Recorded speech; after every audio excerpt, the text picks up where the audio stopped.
అనకాపల్లి జిల్లా నర్సీపట్నం నియోజకవర్గంలో కేజీహెచ్ కంటే మెరుగైన వైద్య సేవలు అందిస్తున్నట్లు వైసీపీ ఎమ్మెల్యే అభ్యర్థి పెట్ల ఉమాశంకర్ గణేష్ అన్నారు. మాకవరపాలెం మండలం భీమబోయినపాలెంలో 630 పడకల ఆసుపత్రి, మెడికల్ కాలేజీ నిర్మాణ పనులు శరవేగంగా జరుగుతున్నాయన్నారు. 2025 నాటికి ఇవి ప్రజలకు అందుబాటులోకి వస్తోందన్నారు. ఎన్నికల ప్రచార సంక్రాంతికి మన గౌరవ ముఖ్యమంత్రి వైద్య మండలికి వచ్చినప్పుడు ఆ రోజు కూడా ఒక విషయం తీసుకురావడం జరిగింది.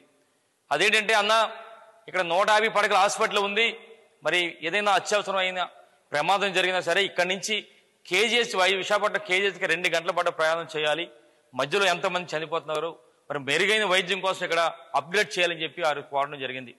వెంటనే గౌరవ ముఖ్యమంత్రి గారు ఏదైతే 4 సంవత్సరాల్లో కూడా సుమారుగా 500 కోట్ల రూపాయలతో ఇక్కడ మెడికల్ కాలేజీని ఏర్పాటు చేయడమే కాకుండా సుమారుగా 630 పడకల హాస్పిటల్ని మరొక సంవత్సరం తర్వాత మరి ప్రారంభించడానికి సిద్ధంగా ఉంది.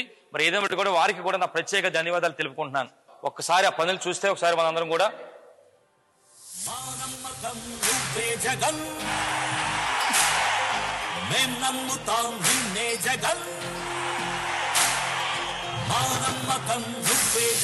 మేం నమ్ముతాం నిన్నే జగన్, నువ్వే జగన్, నువ్వే జగన్, మా నమ్మకం నువ్వే జగన్, నిన్నే జగన్, నిన్నే జగన్, మేం నమ్ముతాం నిన్నే జగన్, నిన్నే జగన్, నిన్నే జగన్, మేం నమ్ముతాం నిన్నే జగన్, నిన్నే జగన్, నిన్నే జగన్, మేం నమ్ముతాం నిన్నే జగన్, ఏ నాటికి నమ్మాటికి నమ్ముకుంది నిన్నొకడిని